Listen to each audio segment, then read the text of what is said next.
Yes, the Hellcannons, the original single-entity artillery piece, traditional artillery I should say, crewed by Snaggletooth Chaos Dawi, the first Chaos Dawi we ever saw in Total War Warhammer. These guys have been around for quite some time, but they're awesome sort of cone hats, face masks, they've got braided beards, Snaggleteeth of course. This is actually a first game between myself and new patron Strat Game. Big thanks to him for his generosity. He is a Chaos main, so we're going to be looking at some Chaos replays from him coming up. I had some really awesome games with him in this session, so in this one I'd taken the Dark Elves, and he went with double Hellcannon, double Manticore, Big Bird, plenty of skirmish tools with Horse Masters and Horsemen, a couple of Chaos Warhounds. For the infantry line here, I've got a couple of Chaos Warriors, one with Halberd, one with Shield, and some Chaos Marauders. So a relatively small infantry corps, but let's see what he can do with it. The two Hellcannons are for traditionally anti-kite. In this matchup from the Dark Elves, you would usually see more of a kite-oriented build with Scourge Runners and Dark Riders. I do have some Dark Riders, and I have one Scourge Runner with Rakarth, the Beastmaster himself, riding along, but instead I've got more of an infantry rush build, Blades of the Blood Queen, Sisters of Slaughter, a bunch of Bleak Swords, Fear Spears, and a single Manticore myself, a Canine Assassin, and yes, it did completely forget to bring a caster. Happens to the best of us on occasion. But anyway, we're going to move up and start to skirmish here a little bit. The Canine Assassin obviously does a lot of DPS with that multi-shot, so he can come in and kill a few Marauder Horseman models per shot, potentially. All this time, the Hellcannon's also planking away at my light cavalry, which you may think needs to switch on to the elite infantry, and he will here in just a moment. But at the very least, it's kind of providing a mobility, trying to get a mobility advantage, I should say, because I have more mobile units than him just from the outset here. It's probably pretty close, I would say. Maybe with the Manticores it's actually about the same, but still, Manticore's dropping on that Canine Assassin. Let's talk a little bit more about the Hellcannons if we keep their targets sort of in view here. The Hellcannons, obviously, massive damage on a single target. They do also have tracking, as do the, Gabo Doom Divers. I don't think they quite track quite as aggressively as the Doom Divers, but it does still make them pretty accurate hitting moving targets, especially like cavalry units.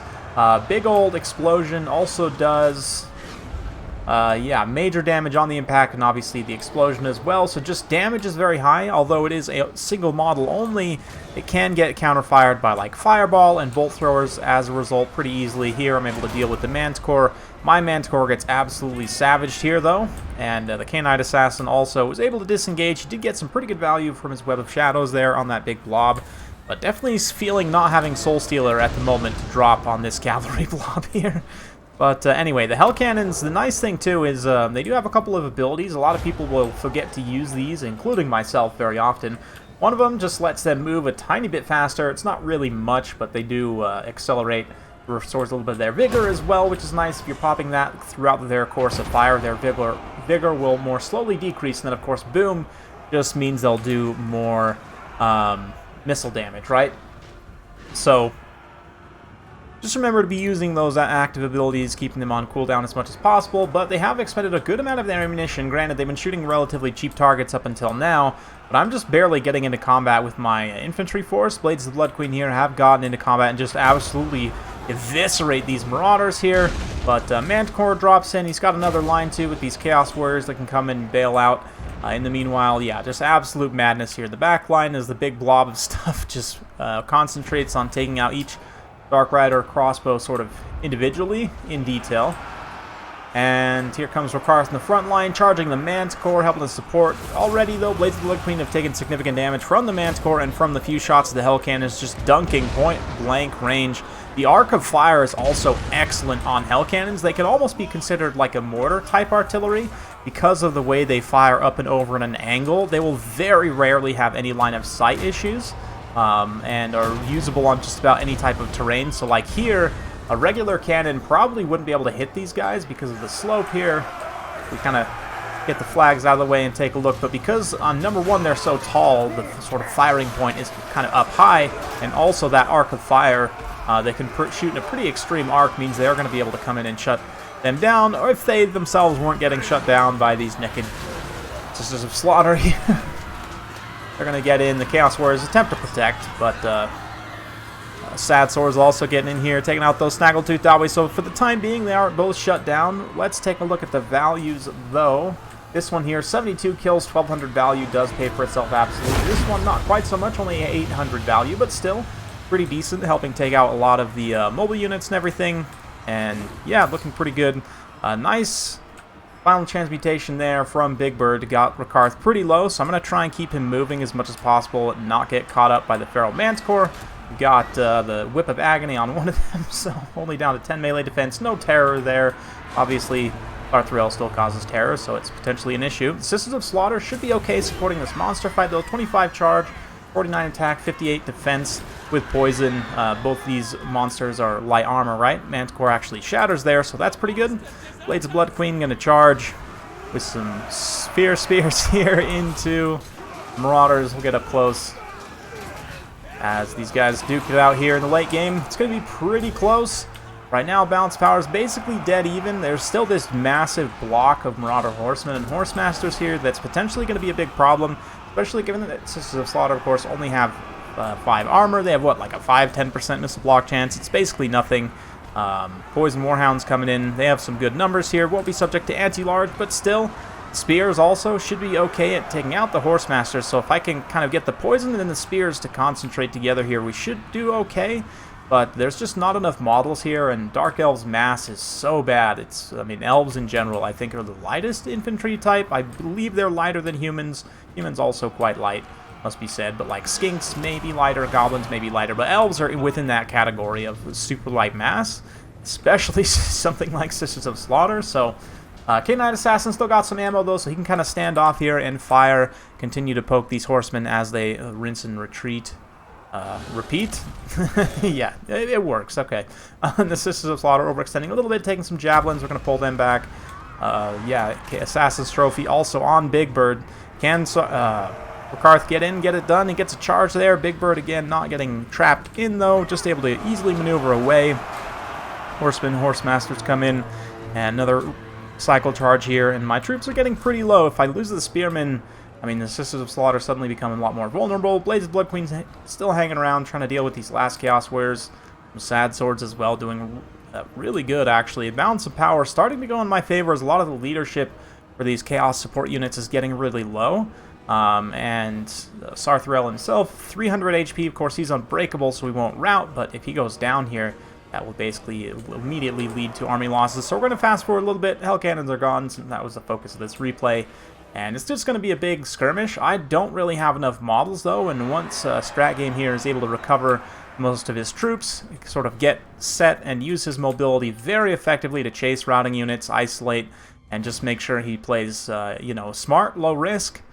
It's exactly what you should do in this situation, and eventually things will start to tell against me. It's going to be really close, though. I mean, Rakarth is still on the chariot, 90 armor, pretty significant anti-infantry stats. All this really tired infantry isn't going to do much for him, and I've still got this one more unit of spears to try and support against the horsemen, so we eventually do shatter all of the infantry. It's just horsemen left. They come for another cycle charge. You've got the Sisters of Slaughter immediately going to get terrified away by Sarthrel.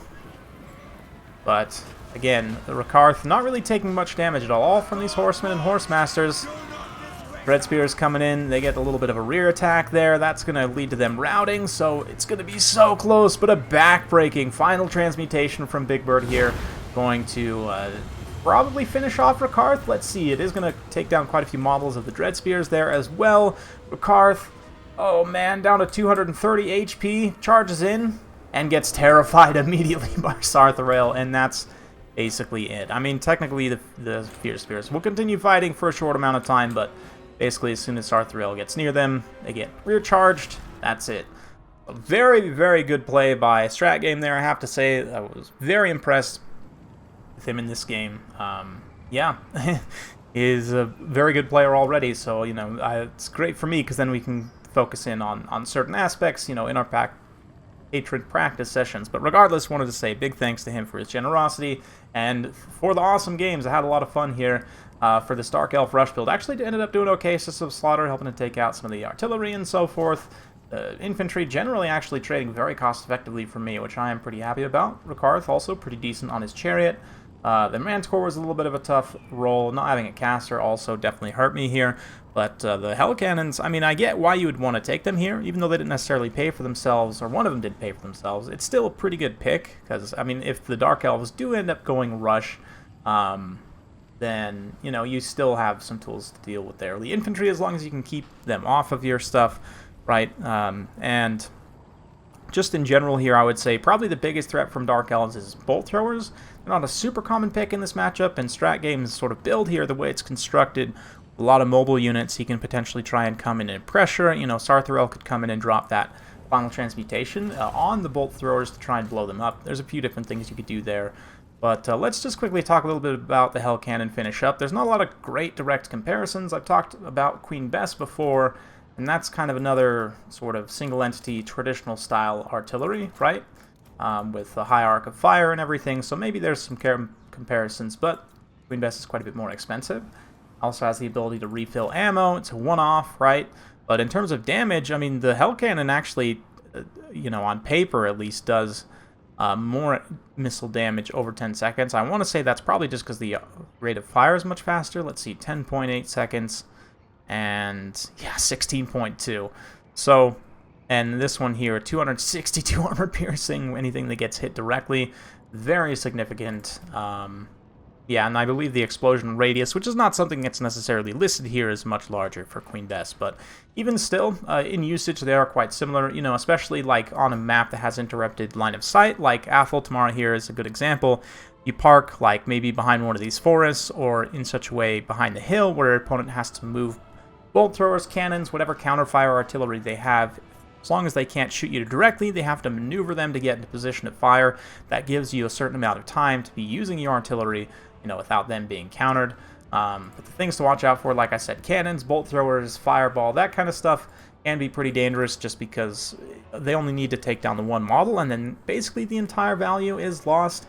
But anyway, hopefully you guys enjoyed this. If you like this sort of content, be sure to like, subscribe, hit that bell notification. Every time I upload a new video, you'll be notified. Thanks again. See you next time.